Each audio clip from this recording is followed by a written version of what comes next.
Hi there, welcome back to the new Qlik Sense tutorial video, and in this video we will going to look at the day number of quarter function, which is helpful in identifying how many number of days that has been passed in the quarter based on the timestamp we are specifying.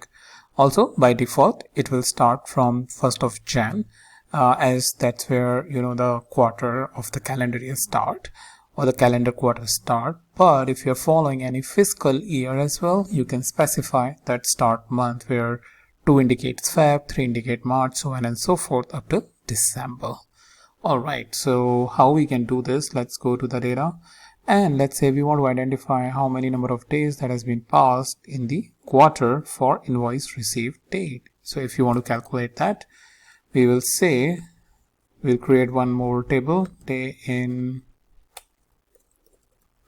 quarter, and we will say load star. Star is to take all the columns from this table, and once we are done we can drop this table afterwards. So say day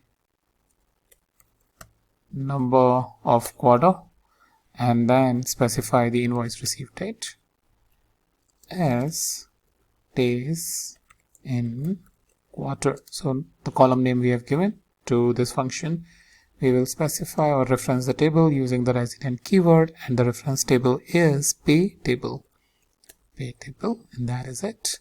Now we can drop the table since all of the columns are in the day in quarter table from pay table.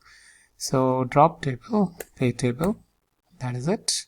Save, load, click close, come to analysis, create a table, add the dimension which is invoice received, that's our base date, and then add one more dimension which is days in quarter.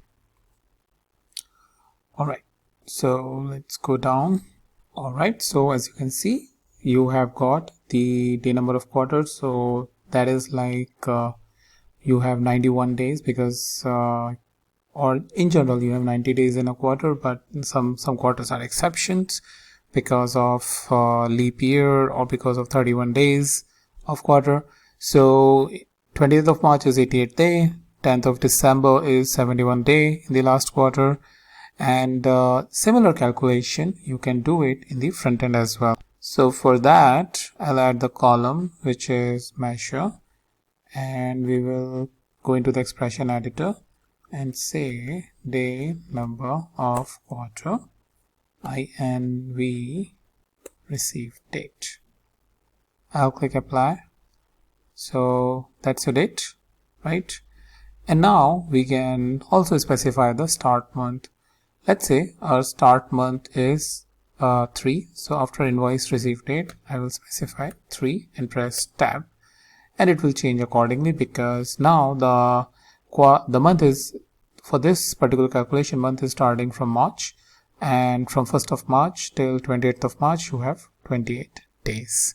So with that you have seen how it calculates the day number of quarter both in the front end and in the back end, so that whenever you want to apply, you can apply as per the need of your analysis.